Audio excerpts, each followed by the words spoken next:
Good morning, all. Hope you're all feeling well this morning. It's hard to imagine this is the seventh live stream. Hopefully, we're all getting used to it now, being able to find it and get things up. Keep fingers crossed because technology can get the better of us at times. I noticed myself this time round that that it came up on the home screen of YouTube. So Mr. YouTube must be getting to know of our existence and putting us more to the front. Anyway, it's great to see you all, and great to see all the homework coming in. It has been quite enlightening. I thought when I was doing these sort of things that, ISO is ISO. There's not very much to it and whatever. It's not until we actually start talking about it and doing things about it. And also it makes a huge difference when you actually send in your results, if you actually go and do it yourselves, because then I see things that go wrong, things that I take for granted that I didn't quite explain properly when I was in the first place, comes to let me realize that I didn't quite explain it properly, and there's a couple of things have gone astray this time, as did the last time. But I always say that it's not unless things go wrong do we realize if there's going to be a problem, or if we haven't explained something properly. The mistakes, other times I think that if we always go right and we don't see the mistakes, people who are lucky enough to get it right may even still fall into those mistakes. So it's a great understanding. Now this time on ISO we have a couple of issues, not problems, isn't it? Issues in the computer world, of which we will be sorting out shortly. So I suppose the next thing best for us to do would be to go to the homework, and we'll have a look at it.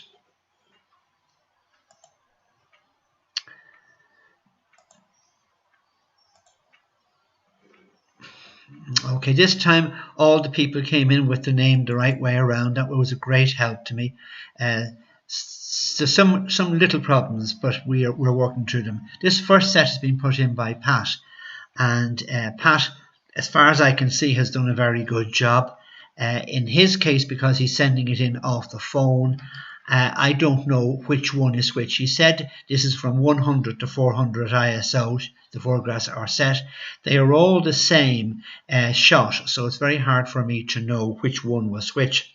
Now, normally what I would expect to happen, and it doesn't happen here, there's always something to catch you out. When you go into the file information, it will normally say the ISO over here for you. But in his case, from his phone, this information didn't follow on. If it did, we would know which one was which. But it looks like Pat has passed with flying colours and has done what was expected of him. Now, some of the comments that were coming in were saying things like, yes, I can see how ISO operates now. As you change the ISO, it gets brighter and darker. Well, that is true, but that's not what ISO is about.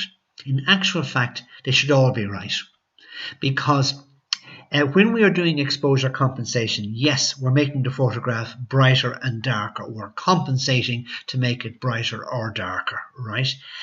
But with ISO, it's not that the image is getting brighter or darker, but that the sensitive elements that receives the image in the camera, which originally was the film, is either more sensitive, which means it doesn't need very much light, or less sensitive, which means it needs an awful lot of light. But one of the side effects is that it can look brighter or darker in the actual photograph. So that's one little trap that I didn't realize one could fall into, but we'll see them coming up in a few minutes. I can't comment very much here. The whole point about these is there's very little difference between them, and this is the big problem when we do these sort of exercises. People say, oh, I can't see any difference, as with shutter speeds and apertures, but they are there. And it's not really until something goes wrong or astray that you can really see the difference. So we'll move on from that and get on to the next one. And the next one came in from Bonnie. And this one is 125 ISO. And this one is 200, because you can see it changing over here. It's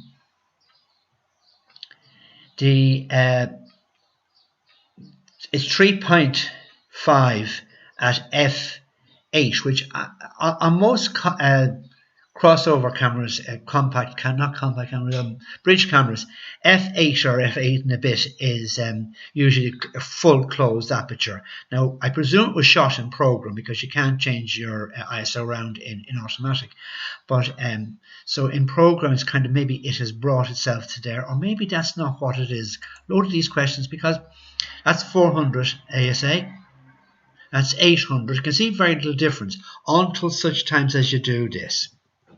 When you go in close, and that's where it makes a difference in the grain that will be there at the very center. Well, I've one cropped a bit closer for later on for you, and here's the next one, and that was 1600 ISO, and then the last one would be 3200 ISO.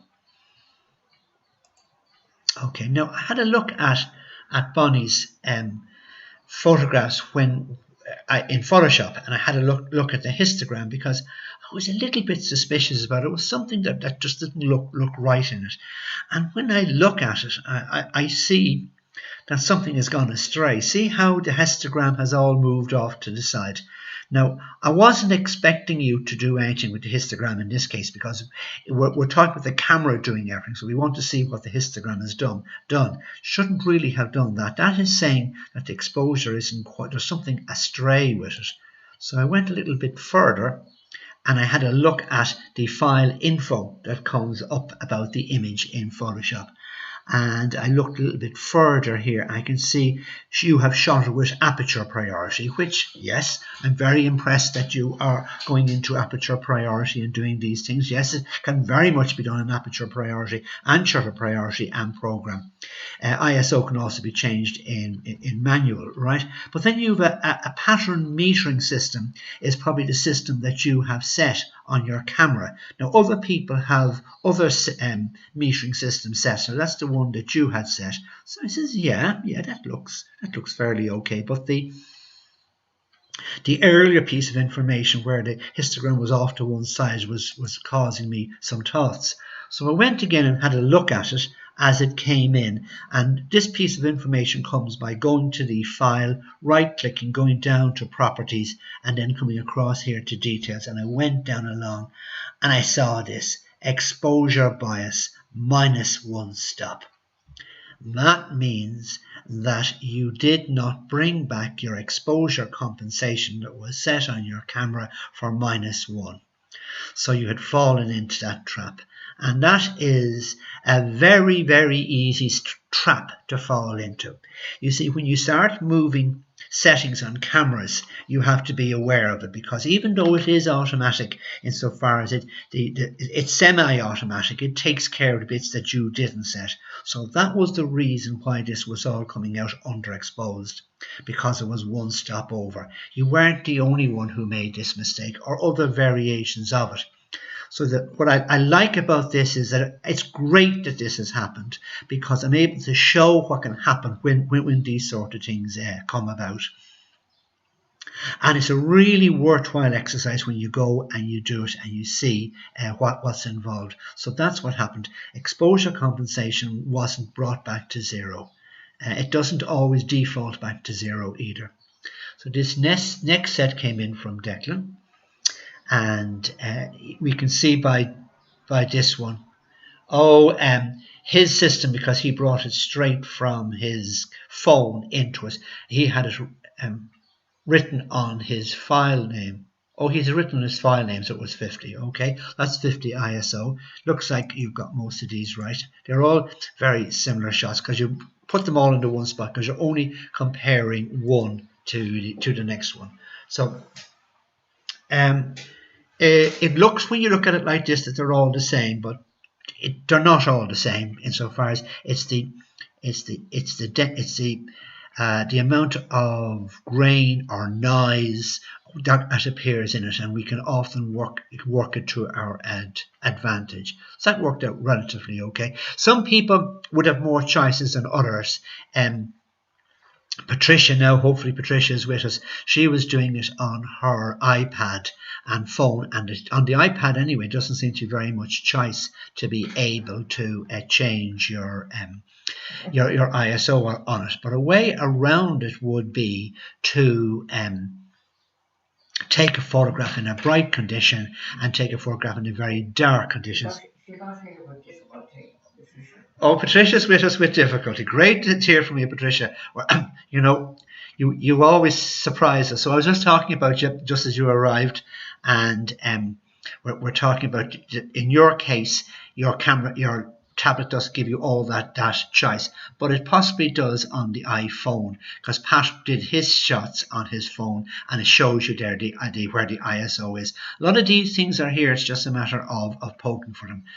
Okay, so this next one comes in from Eileen, and I looked at Eileen and I said, this doesn't look right. There's something gone astray here. And this was taken with auto on her system, right? 160 at f4 at 500 ISO. Why the ISO? Yes, the ISO decided upon 500 in its wisdom. You didn't decide. It wasn't until you went off, changed for the ISO, did you have control over that. But that doesn't look right. And I said to myself, I wonder. And this one here again, she went and did the next thing.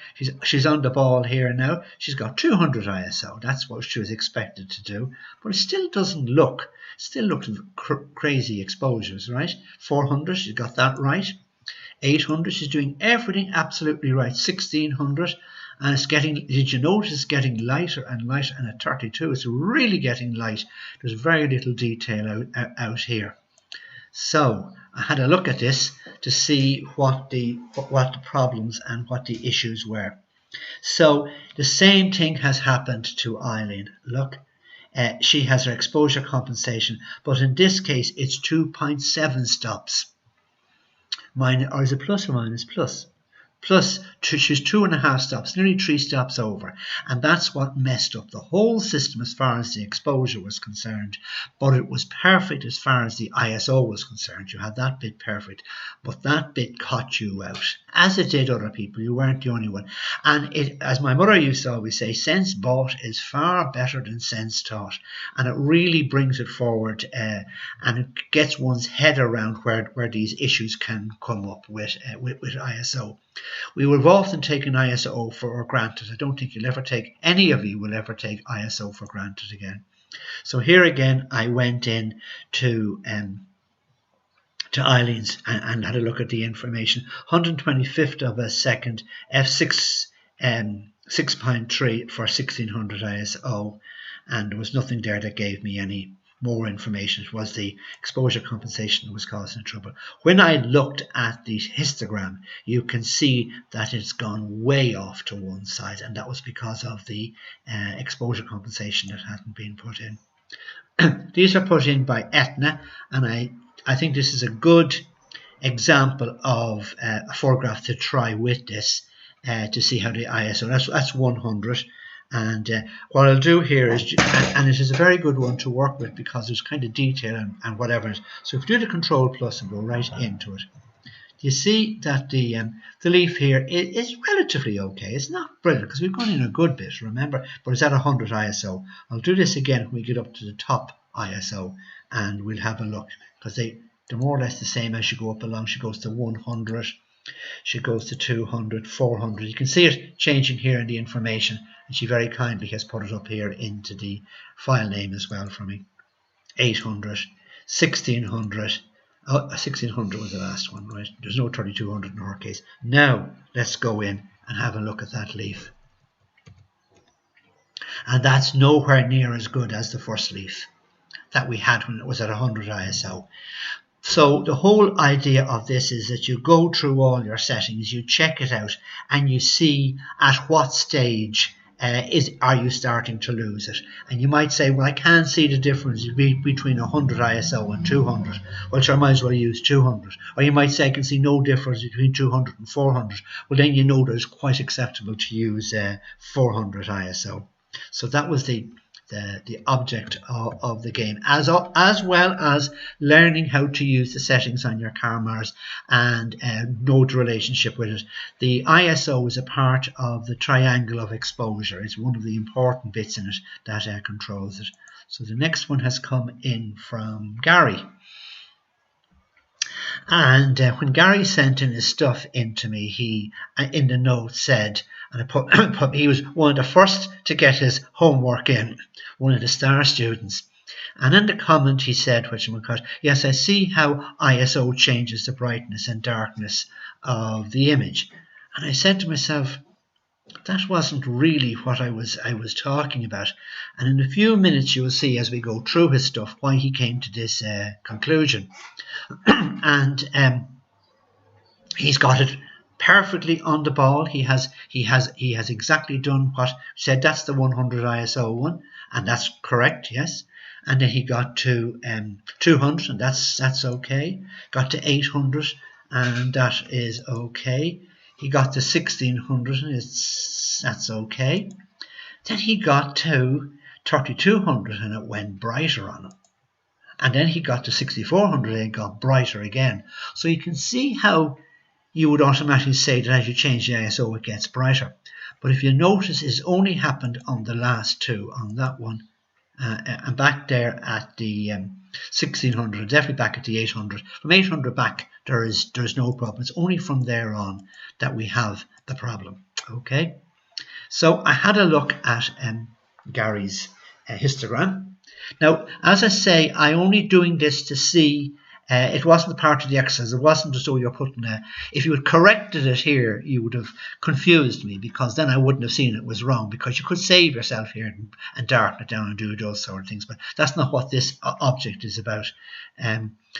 So I know which one this was in ISO, but you can see that it's off. And then I went and I had a look at the information here. His metering system is center weighted metering, right, which I thought was interesting, that you were all using different settings for your metering system. And that's one of the topics that we will be discussing, and we'll be giving you a little bit of homework on to try all the different systems. Now, some of you might not have even realized that you were set for all these different variations, but that was where it was. So I was still confused what was going on here, so I had to investigate this a little bit more. And if you go back to, this was the last one that he took, the one at 6400 ISO, right? Now have a look at it. It's 1/2000th of a second at f8. Okay, now look at the one he took before that, 0.02 of a second f8, same exposure, ISO changed. Look at the one before that, 0.02 of a second, f4, same exposure. Go to the one before that, 0.02 of a second, 5.6.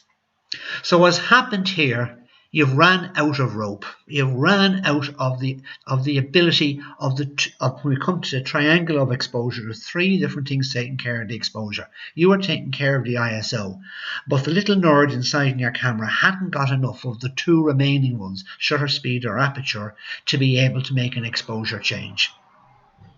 And if you come down lower from this again, down to the next one, you see the exposure changing again, 1,250 of a second at f3. So they're happening. So it's worked, and you've had your exposures all the way up until you were okay there.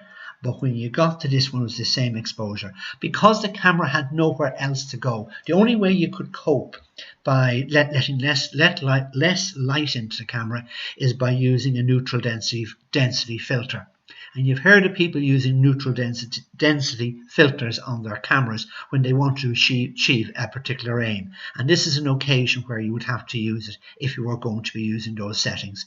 Or alternatively, you'd have to go out on a darker day. In other words, the day you went to shoot it, 3200 ASA, was beyond the limits. Your camera just didn't have shutter speeds fast enough to be able to work with it, or apertures enough to work with it.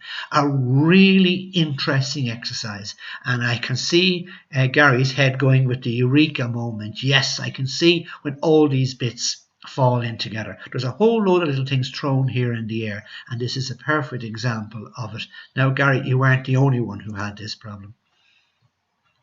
Other people had it as well. So when things go wrong, we have a look at them. We have a great chance of being able to see what has gone wrong. These ones were put in by Irene, and very impressed getting she wrote it in on the screen, the amount of money. Did it in Photoshop or in Paint.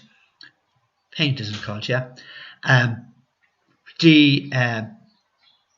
It's great for yourself that when you're looking at the images, you know which one is which. Now we see it coming up twice here. In the file name we see it, and also with the information here. So it's 125 ISO. So, you know, once you go into to go in on that one, you know, you're going to have relatively good detail in there, right? And then we come to the highest ISO. We'll do the same thing again because Irene has gone through. Leaving this always the same shot. Makes S400, 800, 1600, 3200.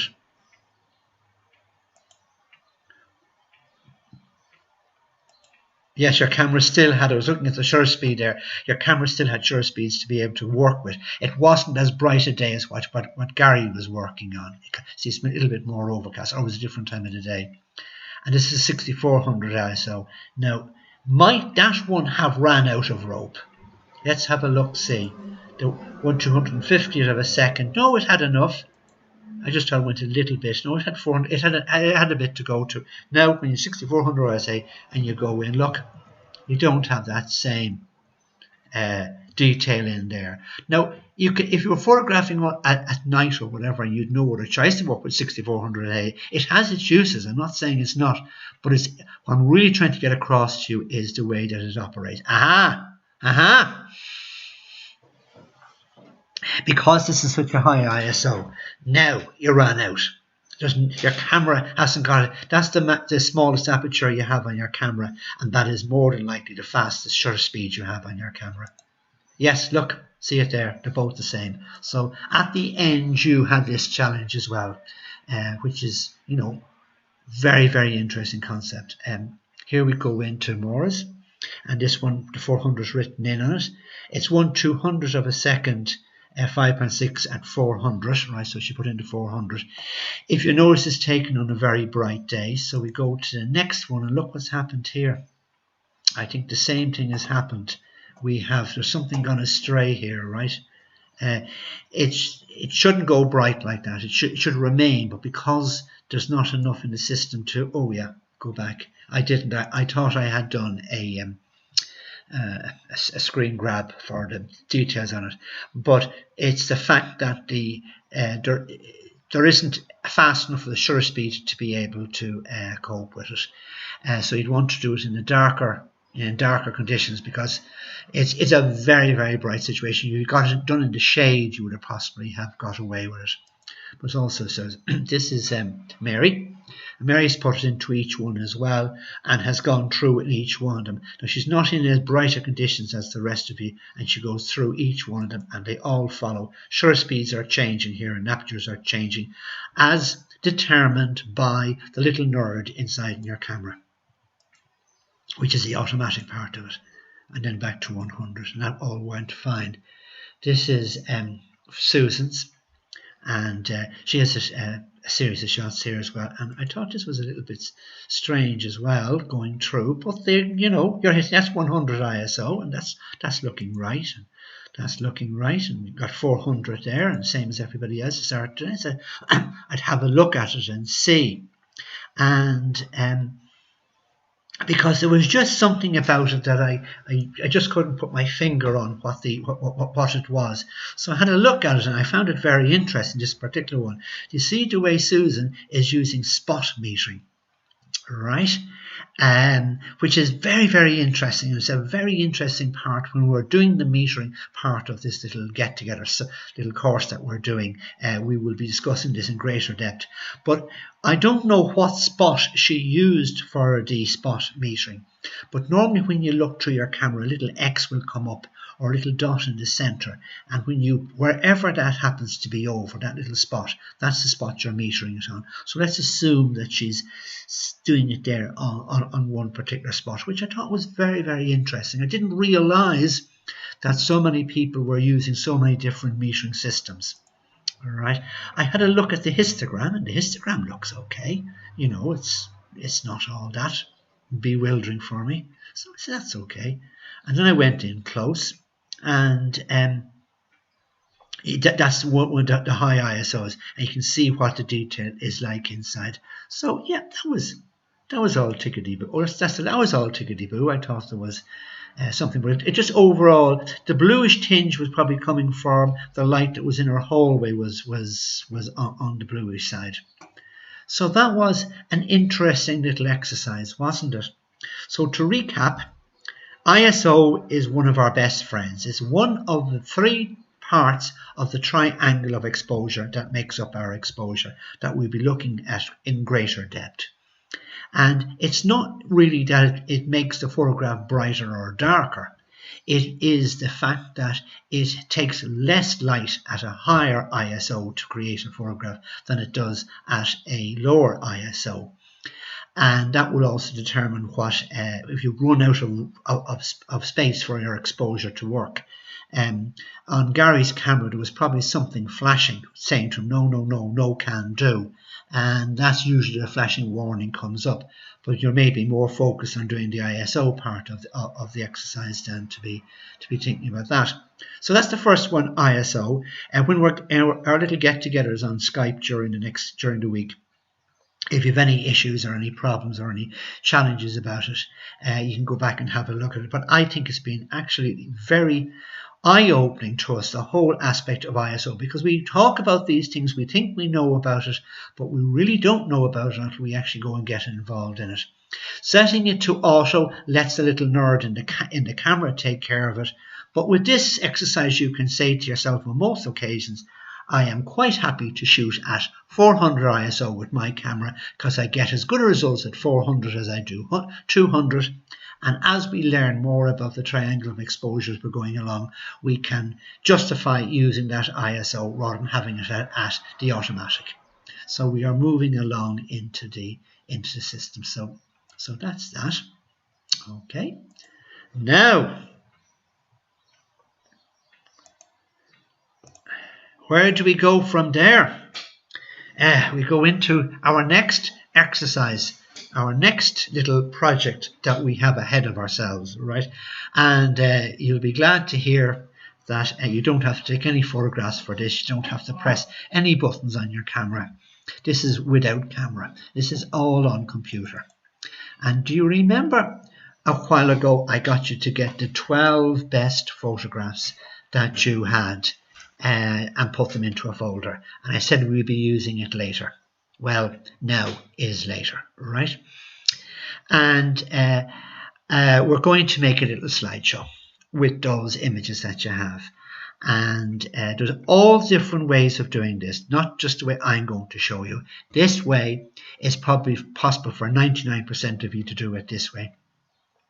Patricia will do it slightly different. Patricia and other people who are working on phones and on tablets will find an app on their phone that will produce the slideshow for them, and they can go accordingly to whatever way it does with their 12 best images. It's not absolutely essential that it's 12. It can be 15 if you want. It's not the end of the world.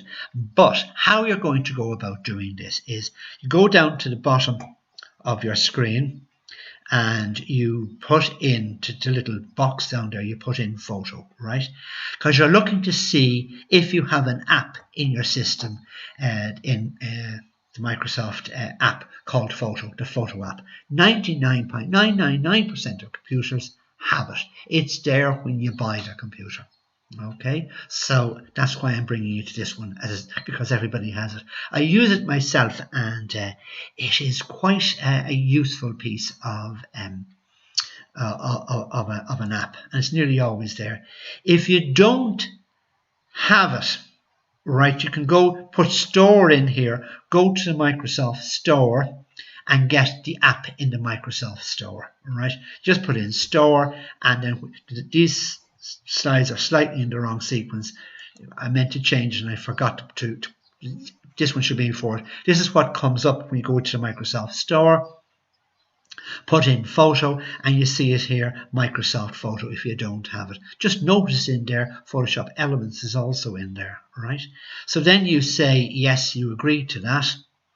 and you go on to the next screen, and you get, if you have it already, it'll say it's installed, and we'll just let you open it, right? So it's there for everyone. It's not like it's, and if you don't want to use this one and you have something else, that's fine.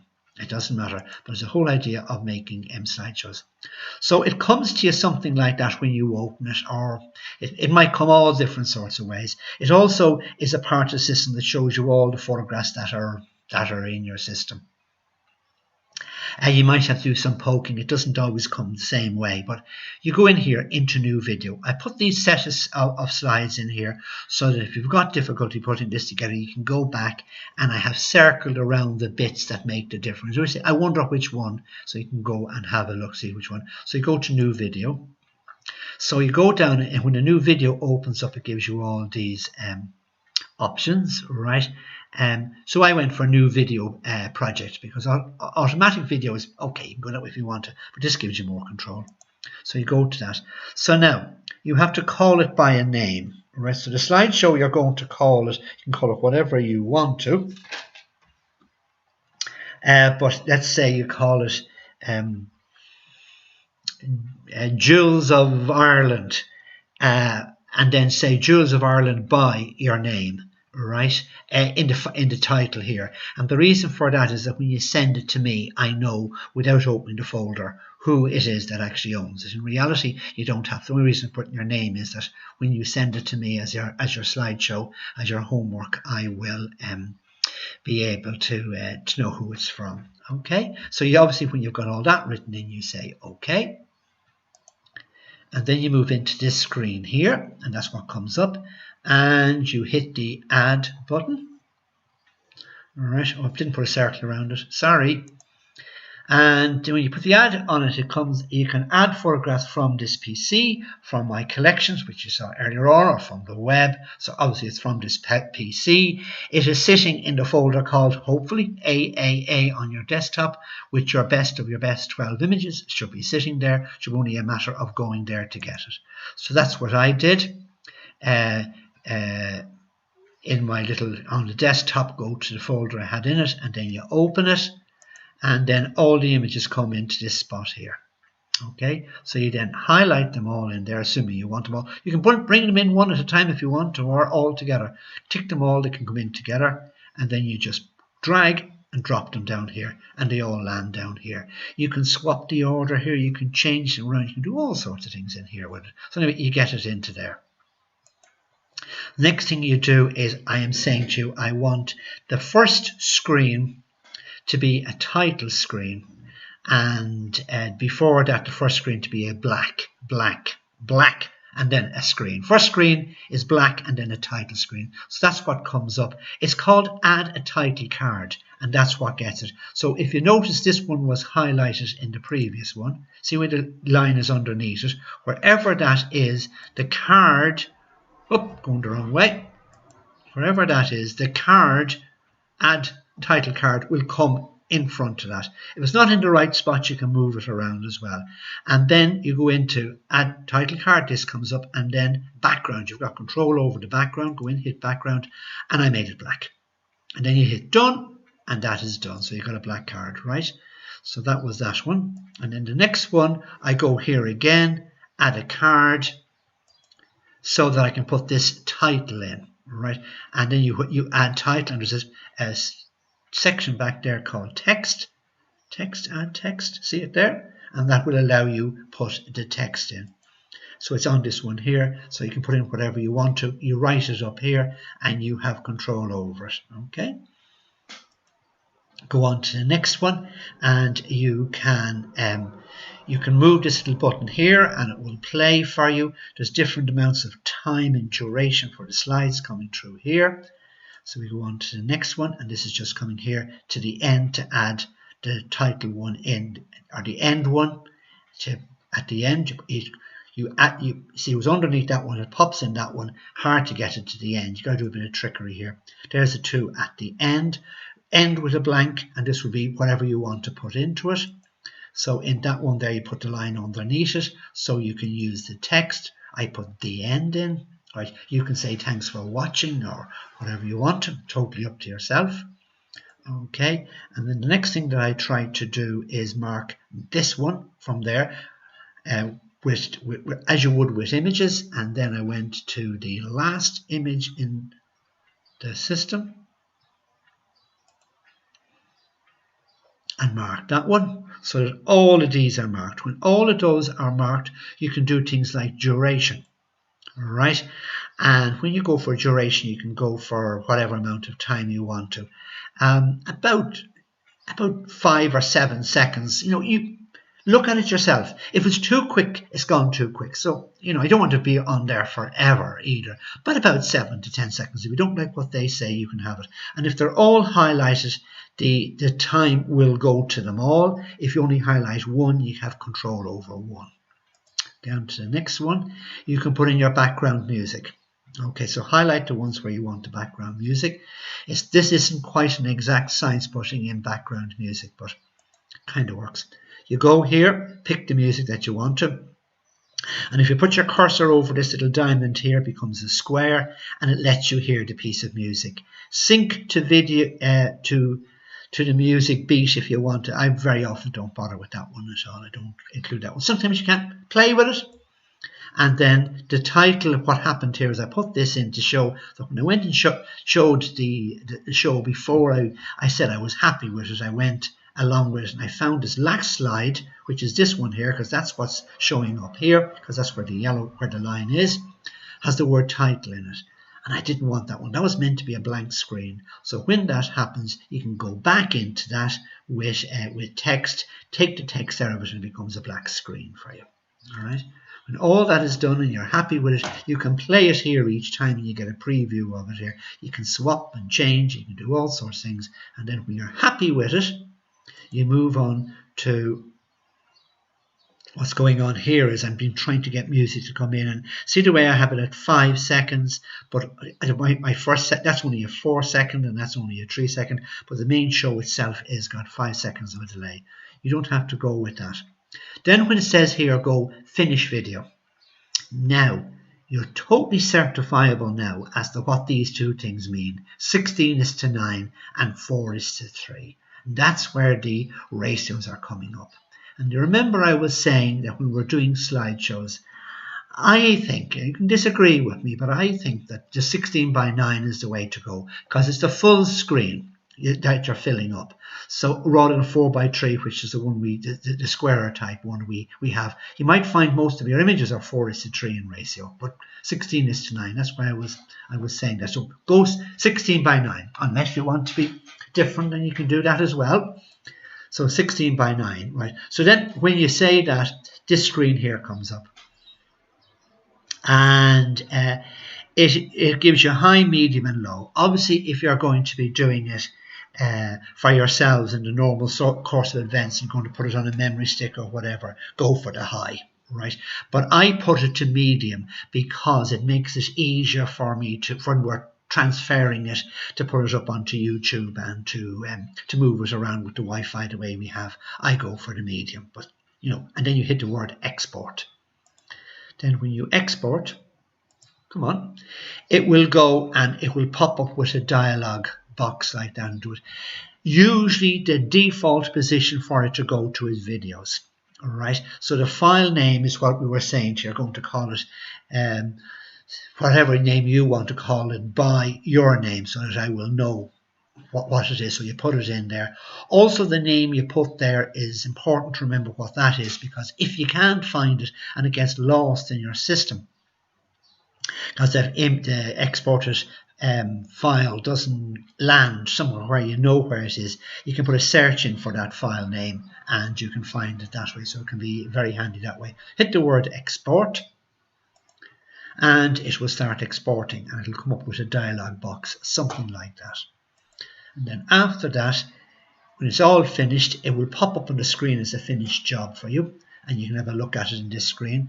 But you will want to then go and find where it is, so you can send it to me for your homework in the same way as you did with all the other stuff on Skype, and send it as a folder. It's a folder this time rather than an image. And just go here and right or left click, never remember, go up to File Explorer and when you open up into File Explorer, it will, in my case, it went to videos, right, and they're sitting there. I call it mine live stream, but you can put it, you can follow this file tracker around anywhere you want to, depending on how skilled you are, and land it wherever you want to. The live stream won't go to me, but a copy of it will go into your AA folder where you put your homework that you normally send out for this project, which we're calling Slideshow. Okay, so that's where that goes to. So that's what is involved. So that should only take you how much? 5 minutes?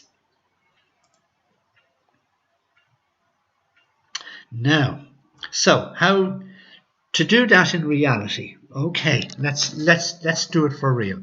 We're looking for it. So the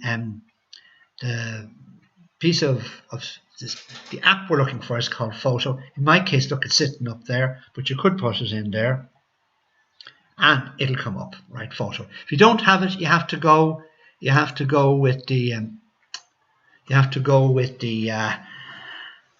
store and go and find it in the store. As I was saying, that's the way it pops up with me. Okay, then you go to New Video. Right, I said to go to New Video Project. That's where you are here. Just wait for it to build up. Okay, put in the name here. Right, so I'm going to call it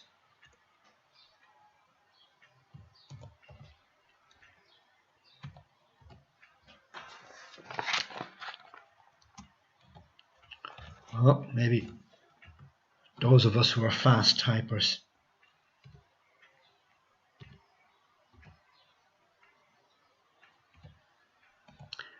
All right, and then I put my name in.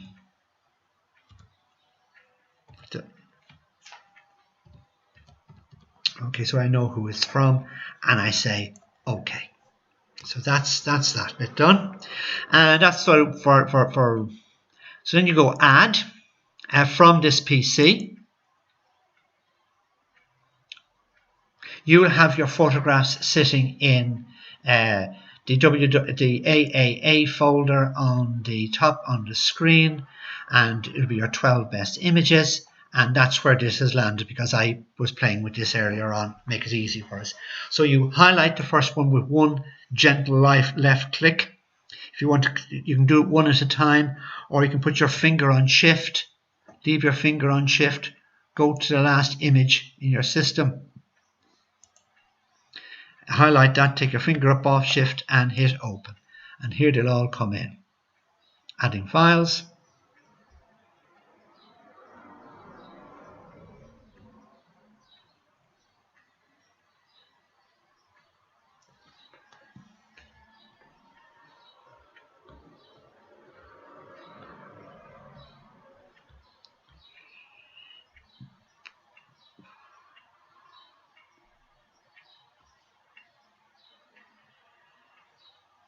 Now, you know what Peter is worried about.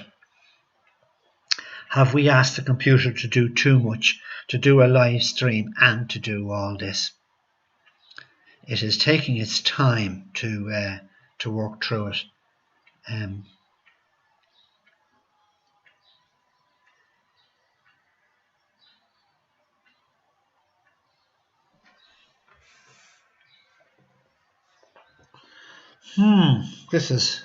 This has been very good to us, you know, not doing these sort of things on us. Yes, it has decided that it has too much. Oh, it's been very good. Patience, a virtue, right? They've come in and they've all been ticked here, right? And you can just take the whole lot, drag and drop them down here, right? But what I'm going to do to speed up the story, you will automatically, in your case, have 12 in, right? I want to leave that one in, and I want to leave that one in and that one in. I want to take that one out. That one in, that one out. I won't have not too many in, right? So that only have those few in, right? So what you can do then is you can grab them and pull them down here, and they go in there. Now, obviously, you would have all of your images in, right? So if you just leave it like that and no more, this is where the starting one comes from. So it just shows it as a slideshow. Right, it's 3 seconds and they change.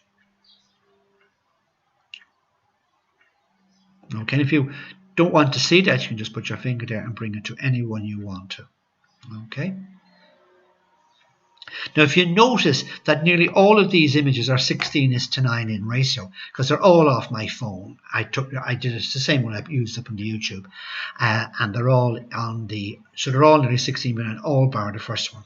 All right. So then I was saying to you that I want you to put in the black start to it with nothing. So that is add a title card. So there it comes in. See, it's come in the wrong color. I said black, and there's a reason for this. You'll see it afterwards. Background. So no black there, but if you pull this screen down, the last one is black, and you can say done, and that's now a black screen. So it starts with the slideshow starts with a black one. Oh, see the way title came in there. Okay, so that's not.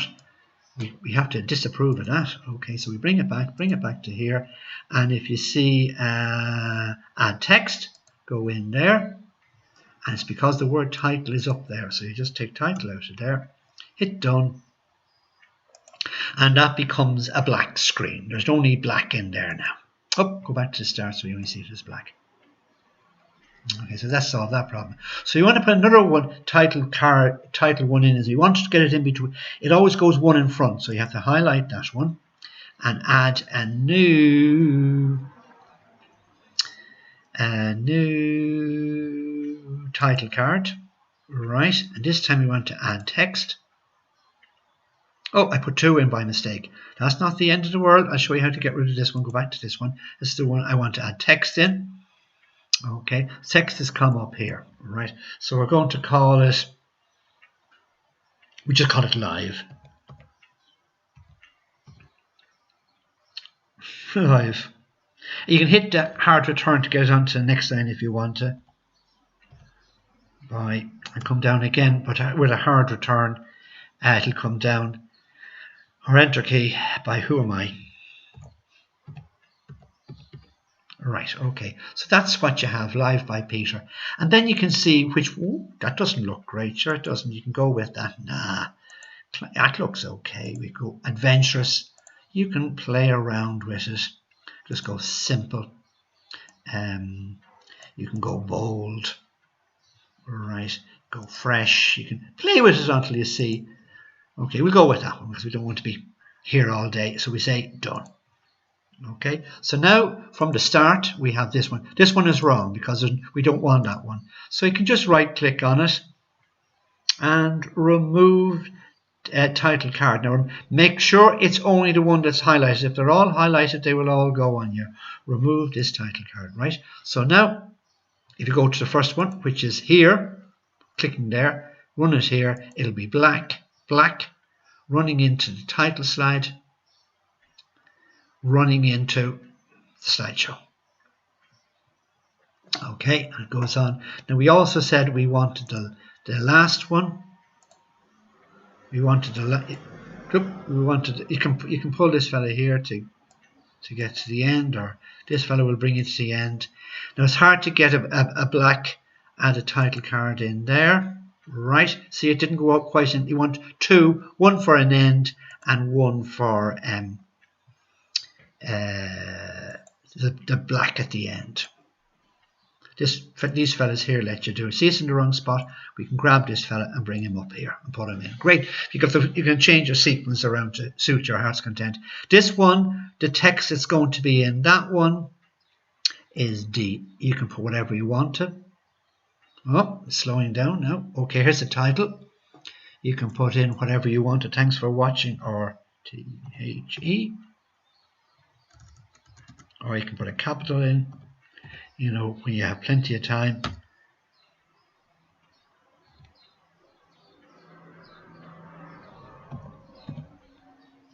You can change to whatever. That doesn't look great, does it? Let's go with that.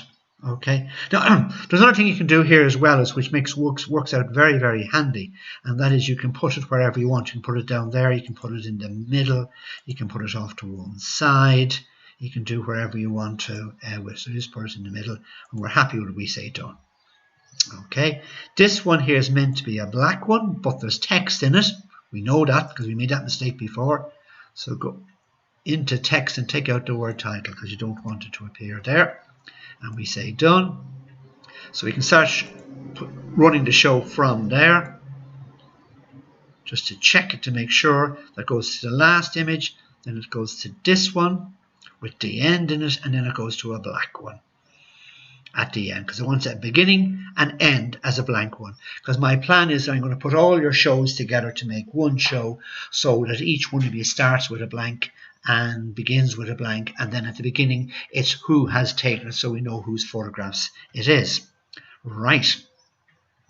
Another very interesting job that you can do on it, and let's say you take an image, that one, and you want to write something on the image. You can do that by putting text onto an image, by hitting the text box, right? And on this one I want to put in the copyright symbol with your name on it, and you can do this. And to get the copyright symbol, you put your finger on Alt 0169, creates the copyright symbol. All right, Alt 0169, and then you put your name in by whatever you want to call it, whatever your name is.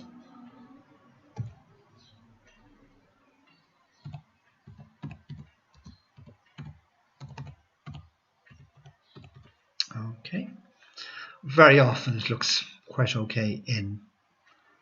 And then you can, when you have that done, you can spin it around the screen and have it wherever you want. You can have it in a box like that, or you can have it in a box like that, or you can have it blurring over the whole lot. You don't want that, sure you don't.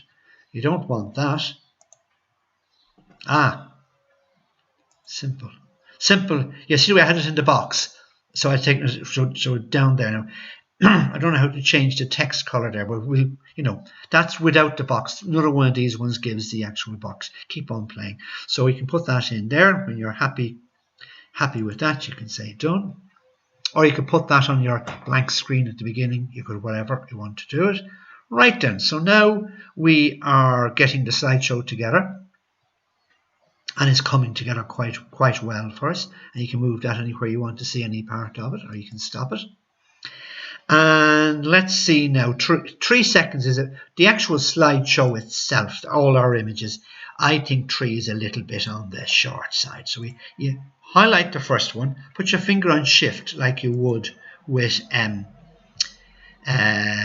images, and hit the last one. See the way it highlights all those images, and then you can go into duration and you can make it whatever time you want to. Let's say 7 seconds. Check here to make sure that 7 seconds appears in all of them, and it does. So the show is now completely different because now the first ones are relatively quick at 3 seconds, and then it becomes a different show then afterwards.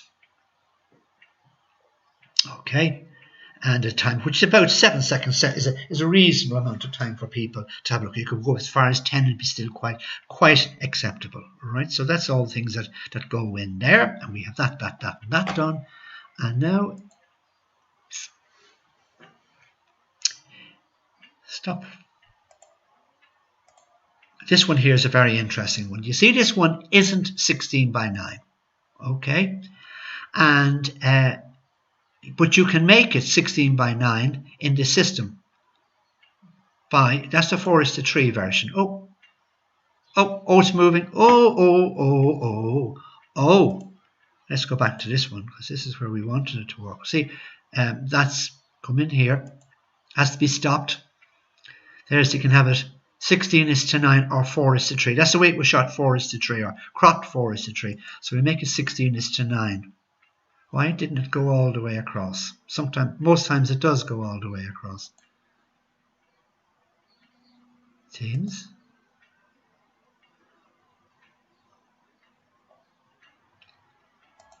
You don't want that, sure you don't. No, they're all rubbishy ones. So we don't. That's only for kids to play with.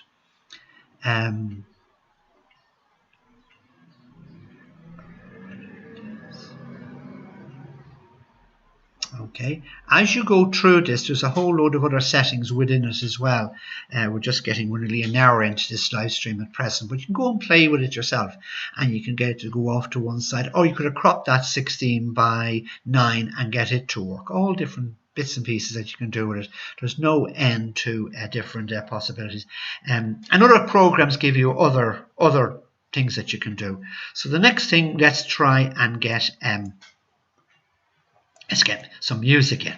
So I hit the first one where I want the music to start. This is not an exact science. It doesn't do always what you want it to do. And then hit the last one. So they're all the ones meant to have music in them. But it doesn't actually do that. But anyway, custom audio or background music. You can do it, some music of your own music.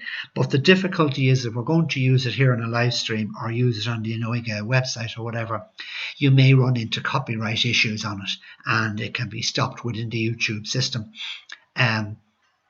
So if you go for the background music, it is there is no problems with copyright. So you can, if you put your over there, you can listen to it. Oh,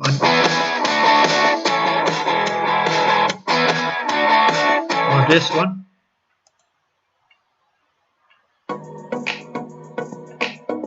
Okay, let's go with that one just for the sense. We won't sync with video, we just say done. Okay. Now, hopefully, when you go to the start, start from the very start. Go through the show.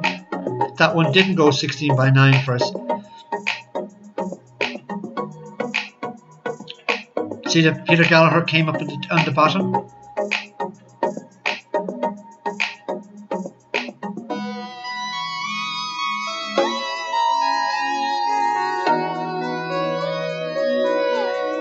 See how 16:9 looks very well in a slideshow type environment.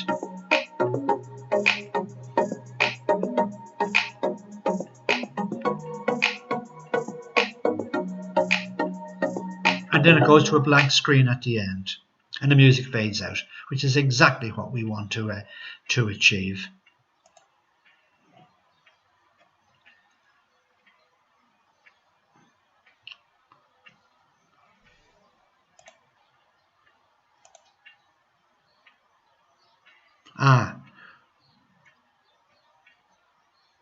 There's loads and loads and loads of stuff from within this, right? So this one here, you can change the dramatic effect of it. You can make it look classical if you want to. We'll just say for the we'll just say that. And these effects work very well in here as well. Oh no, that's not the one. Cancel. Go away. That's not what I'm wanting. Motion is the one I wanted. Motion, right? Because this one was very good. You can make that go off over in a direction for you. Pan right. So done. So when I'll just show it to you from here, from that shot. Go into the next one.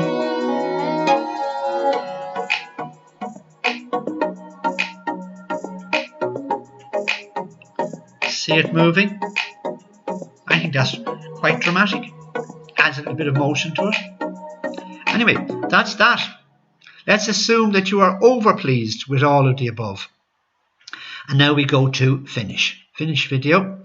I decided for our sake here, I just go with the medium for uploading and all those sort of things. But if you're doing it for yourself, you would do probably the full lot. Export. Now it's sending it to where Livestream Peters was going to call it, and it's putting it into videos, right? And that'll be the file name that will come on it as well. So we will export, and this is what's called rendering, I think, where they get all the slideshow and put it together. If we'd left all the images in, it won't take that long for the 12 to go through. It will go through relatively quickly. We're watching this in real time, but you must remember now that the computer is trying to keep the live stream going, trying to keep YouTube going, and trying to let this run as well. So it just might take a little bit of time. When it does run, it will end up in that little folder, and it will come back as an MPEG 4 slideshow for you, and MPEG-4 can be shown almost anywhere and everywhere. And when you have it done like this, you can send it to your friends. Send it in as homework before the next live stream, which is on Thursday, which Wednesday lunchtime. Give me a chance to have a look at it and see what I was going to do. I have a few ideas as to what we might do with this slideshow. You can also, in Photoshop, if you want to. I'm going to stop that because the computer's not able to cope with it. I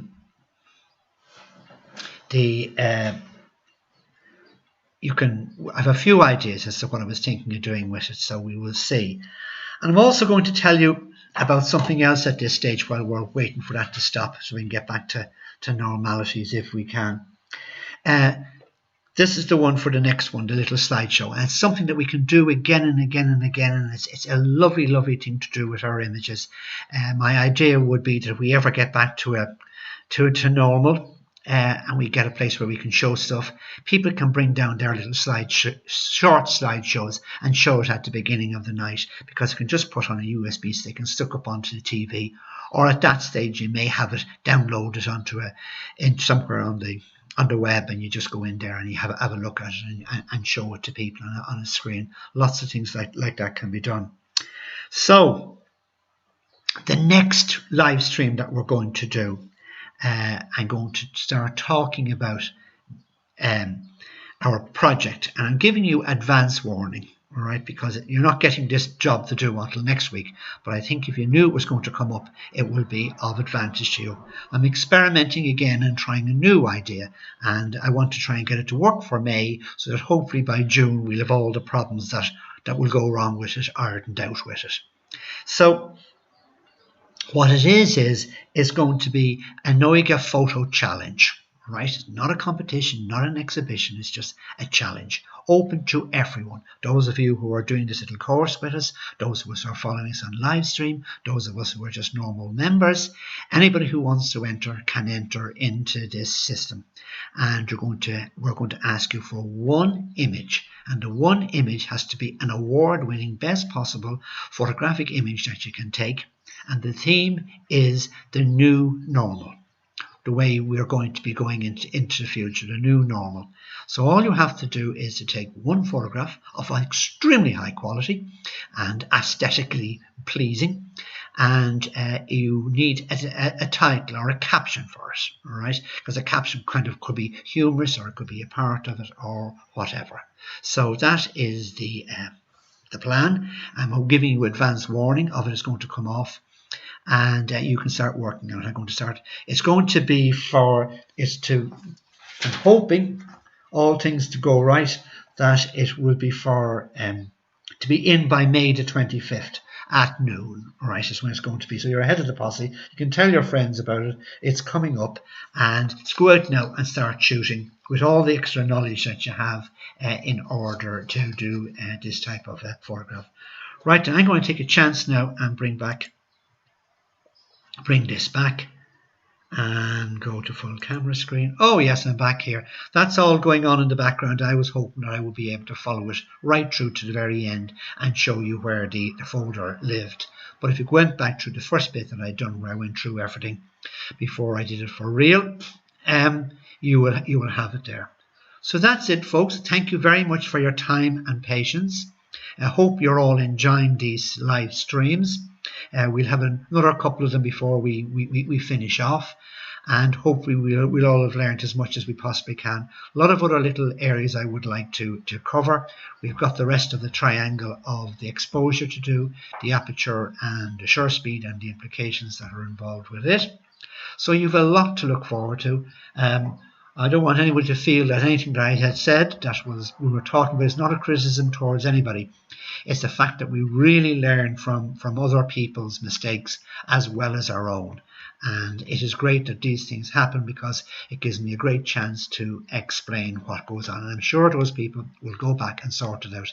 And if they still have issues or problems, just mention it to me when we get to the Skype little groups together. Or if really in trouble, just give me a call and we'll sort it out. Okay, take care. Thank you all very much for your attendance, and go forth and enjoy yourself, and enjoy putting the a slideshow together. Now remember, these are your best of your best, so you may need to bring them all through Photoshop before you start putting them into the slideshow. You have to do levels on them all, and you have to do the best possible print. Clean them up around the outside, because since you put those images in there, hopefully you've learned a lot more about photography, and that's what these sort of courses and these live streams will do for you.